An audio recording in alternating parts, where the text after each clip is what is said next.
teman-teman semua, paradigmanya kita akan bahas dulu mengenai tentang sistem pemasaran. Nah, secara garis besar, sistem pemasaran itu ada dua.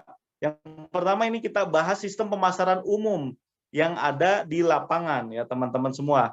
Nah, semua produk itu pasti ada produsennya, pasti ada pabriknya, pasti ada yang buat, pasti ada kreatornya, ada penciptanya.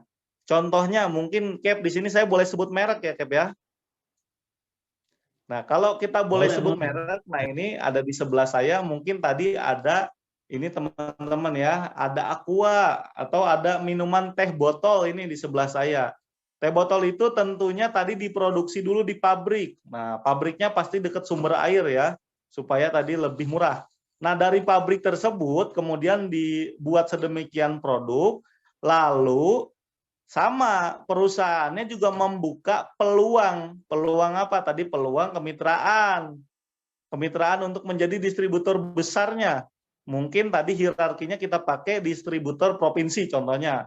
Distributor provinsi sebagai distributor utama, kemudian dilempar lagi tadi ke distributor daerah yang lebih rendahnya. Tentunya dengan kuantiti atau volume order yang jauh lebih sedikit. Kemudian dilempar lagi tadi ke distributor yang lebih rendah lagi, dari situ distributor yang lebih rendah, baru sampai tadi ke distributor yang paling rendah. Mungkin kita dapatkan teh botol ini di warung, atau di warung bakso, dan lain sebagainya. Dengan harga berapa? Harganya bisa 5.000, 10.000, bahkan 20.000 kalau kita lagi di bandara. Nah, tentunya biaya awal produksinya tidak mencapai yang tadi dijual. Nah, di situ ada margin. Nah, margin itu tadi selisih antara modal atau HPP, harga pokok penjualan, dengan tadi harga penjualan di lapangan.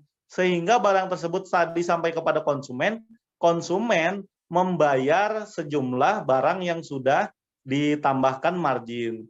Selain itu juga, perusahaan harus mengeluarkan biaya untuk iklan atau advertising. Nah, advertising expense ya kalau bahasa akuntingnya. Yang mana biaya iklan ini sangat besar teman-teman semua. Sampai-sampai karena biaya iklannya besar ini biasanya orang-orang yang berkecimpung di dunia iklan, contohnya tadi artis, yang punya TV, yang punya billboard, biasanya itu kayak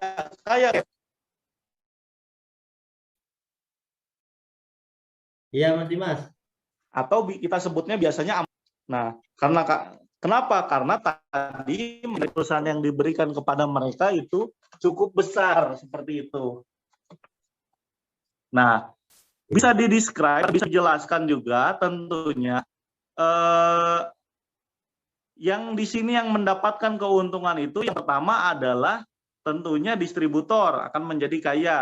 Kemudian bintang iklan juga akan menjadi kaya. Kemudian selanjutnya yang akan kaya adalah bisnis owner-nya.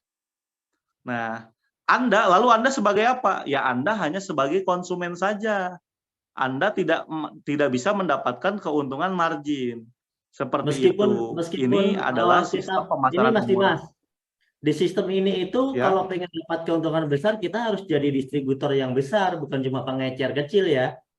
iya, harus menjadi distributor besar. Kenapa? Karena distributor besar itu ada jaminan untuk diorder oleh distributor yang lebih kecil.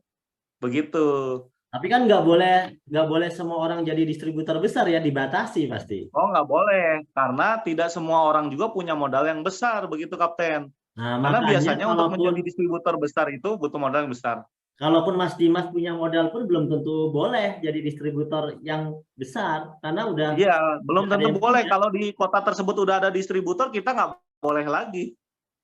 Nah, makanya di sini kita nggak kebagian gitu ya maksudnya ya. Kita nggak Nggak kebagian. kebagian. Kita kebagian konsumen aja.